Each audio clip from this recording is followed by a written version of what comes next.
નગર પ્રાથમિક શિક્ષણ સમિતિના ચોથા વર્ગના કર્મચારીઓ આજથી હડતાલ પર ઉતર્યા છે। જ્યાં સુધી કાયમી કરવાની માંગ સંતોષવામાં નહીં આવે ત્યાં સુધી હડતાલ ચાલુ રહેશે તેવી ચીમકી ઉચ્ચારવામાં આવી છે।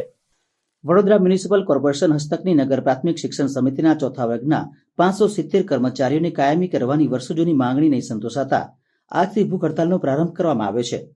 હાથમાં બેનરો અને પ્લે કાર્ડ લઈને સૂત્રોચ્ચાર ગજવી ભૂખ હડતાલ શરૂ કરી જ્યાં સુધી માંગણી નહીં ઉકલાય ત્યાં સુધી નહીં હટવા નિર્ણય કરવામાં આવ્યો હોવાનું સંઘના પ્રમુખ નિલેશ રાજે જણાવ્યું હતું।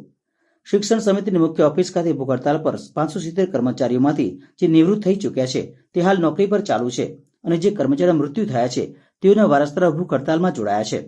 હજુ 3 દિવસ પહેલા કોર્પોરેશન ખાતે આ પ્રશ્નના ઉકેલ માટે જે 7 સભ્યોની સમિતિ રચવામાં આવી છે તેની બેઠક યોજાઈ હતી, પરંતુ બેઠકની ફળશ્રુતિમાં પ્રાથમિક શિક્ષણ સમિતિ ચોથા વર્ગના કર્મચારી સંઘને કશું નક્કર નહીં જણાતા અગાઉની ચીમકી અનુસાર છેવટે ભૂખ હડતાલનું શસ્ત્ર ઉગામવામાં આવ્યું છે।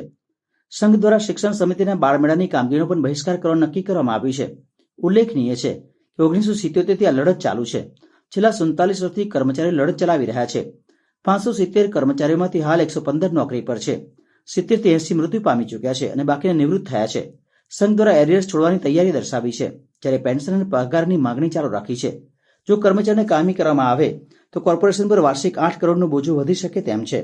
ત્યારથી એ લોકો એક કમિટી બનાવી છે અને એ કમિટીની બેઠક લગભગ 13 તારીખે મળી હતી અને એ લોકોએ કઈ અંદર એવું ડિસિઝન લીધું કે ભાઈ આ લોકોના વકીલ બોલાવીએ, આપણા વકીલ બોલાવીએ અને કોઈક એક સમાધાનની પ્રક્રિયા મૂકીએ, પણ આ બધી પ્રક્રિયામાં સમય વધારે જાય એવું છે।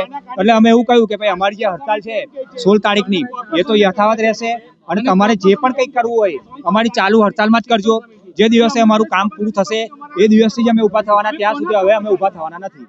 આ લોકો જો નહીં જ માને તો અમે ભૂખ હડતાલ પર જઈશું અને છેવટે અમે આત્મવિલોપન કરીશું। બધા જ એક સામટા આત્મવિલોપન કરીશું કે હવે કંટાળી ગયા છે આટલી બધી મોંઘવારીમાં। તમે જુઓ કર્મચારીને પગાર બંધ થઈ જાય તો એ લોકોની હાલત શું થાય છે।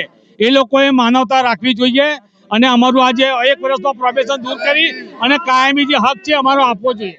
સમિતિ હવે અત્યારે માનનીય ડેપ્યુટી કમિશનર સાથે વાત થયેલી એ પ્રમાણે ચર્ચાઓ ચાલે જ છે અને કમિશનરશ્રીની ઓફિસમાંથી પણ કહેવામાં આવ્યું છે કે આમાં કાયદાકીય માર્ગદર્શન લઈ અને એ પ્રમાણે આપણે આગળ વધીશું।